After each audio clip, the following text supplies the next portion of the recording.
here at Wonthaggi. We're about an hour and a half south of Melbourne. This is basically our team's home track, so they've done a bit of testing here. Kade's home circuit, his family's here, all his friends are here. We're pumped for a good day.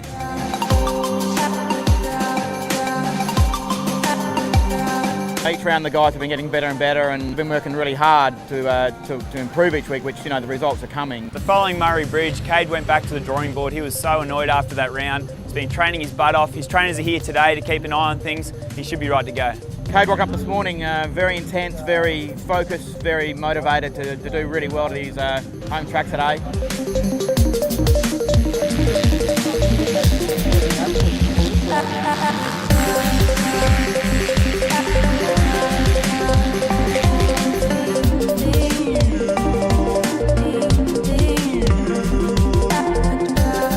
Qualified really well, qualified in fourth, felt really comfortable.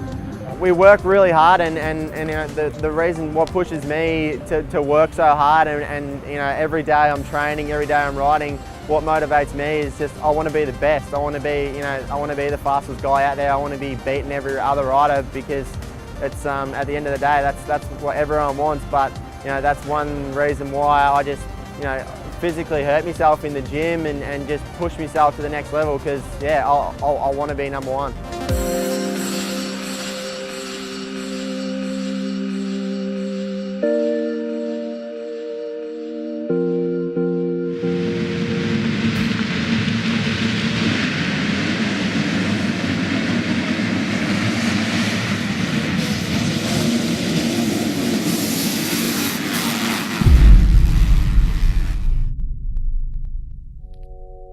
Kade got off to a decent start off the gate, but unfortunately Josh Kasher went down in the first corner. He had nowhere to go, and as soon as Kade went down, he wasn't moving. He was like a sitting duck there. He hit the ground and was unconscious, and then you've got bikes hitting him that are, you know, the bikes are 100 kilos plus a 70 kilo rider, you know, doing 60, 70, you know, 100 kilometres an hour, and they had nowhere to go, and he took all the force of that straight on his back. And there was a couple of minutes there where we just didn't know what the outcome was going to be.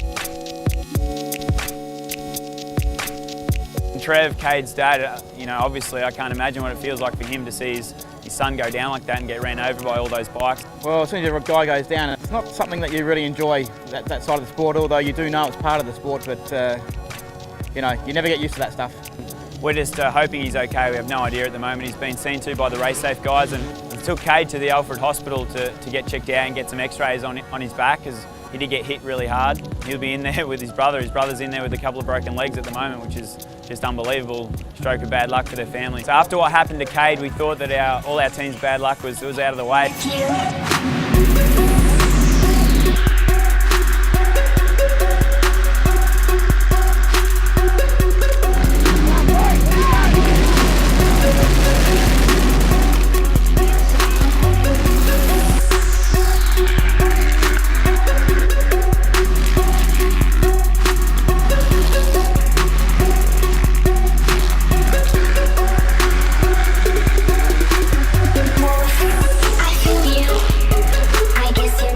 Cody was running really well. He was up there battling with the guys, battling for that top 10 again, and he was on a mission. Like, he was starting to charge, which was good. Like, we'd seen improvement. Put my head down and started to get back in the groove and kind of put a pass back on those guys and just made a silly mistake.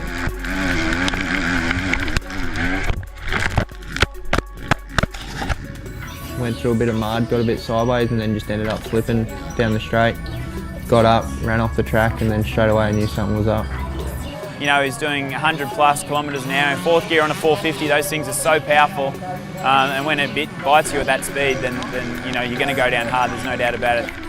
Yeah, that section there, you pretty much do the corner in third, click fourth, and you're flat out. It's probably more a situation of we know he's got a pretty painful ankle there, and you know what we're planning to do is in fact just get him to the local hospital.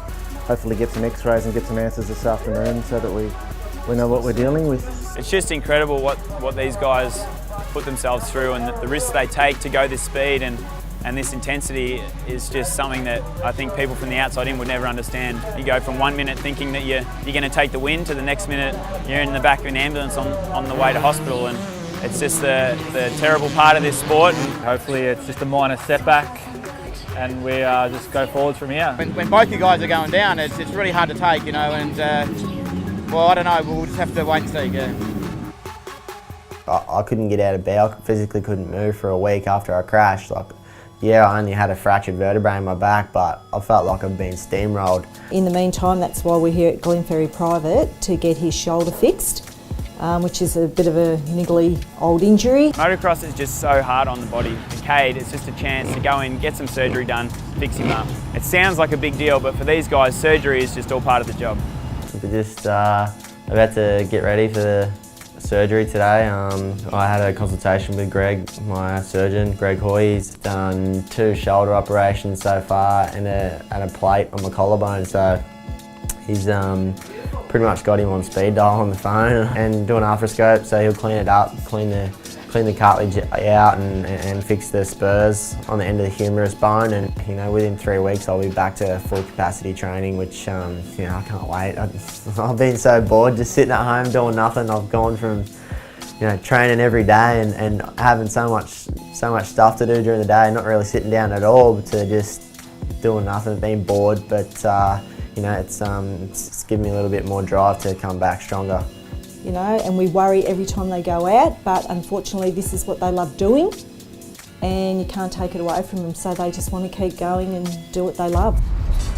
I understand, like the team had to get a fill-in rider. To be honest, I was bummed. I wasn't really happy. Seeing someone out there on my bike that I should be out there, I was just like, I was kind of pissed, but you know, what do you do? That's the way it goes sometimes.